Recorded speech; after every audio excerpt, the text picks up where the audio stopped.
Okay, so for example number 4, we're going to be graphing the stretch of an exponential function. So let's go over stretches and compressions of the parent function f of x, which is equal to b to the x. Now for any factor where a is greater than 0, the function of f of x is going to equal a times b to the power of x.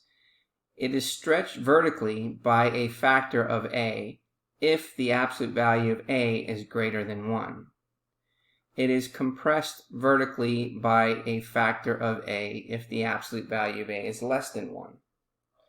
It has a y-intercept at 0a, and it has a horizontal asymptote at y equals 0, a range of 0 to infinity, and a domain of negative infinity to positive infinity, which are unchanged from the parent function.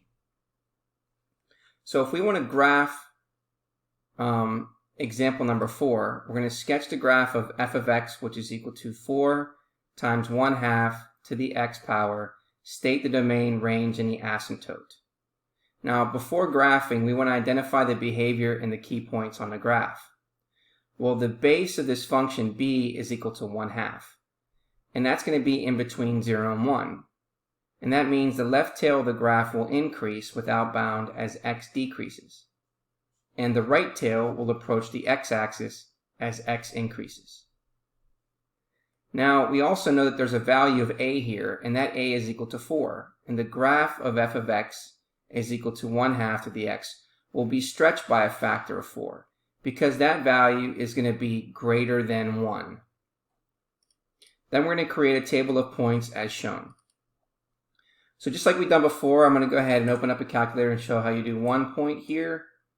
So if we want to be able to then put in our value of -3, we're going to take 4, multiply it by 1/2, or we can write 0.5, and then raise that to an exponent of -3, then we're going to get 32. And if we do the same again, we have 4 times 0.5, and raise that to the power of -2, then we're going to get 16. And then again, 4 times 0.5,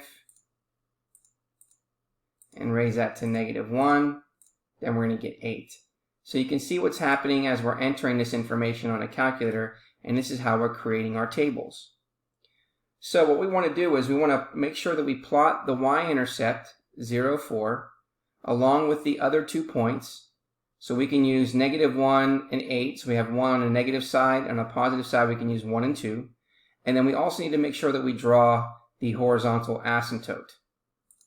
So down here you can see that the horizontal asymptote is at y is equal to 0. We plot our point 0, 4. We also plot one of the points 1, 2, and plot another point at -1, 8. And then again, we know it's a decreasing function, so this function is going to have errors at both ends, but it's going to be decreasing towards the asymptote at y equals 0. And now the domain is negative infinity to positive infinity. We know the range starts from 0 all the way to positive infinity, and the horizontal asymptote is y equals 0.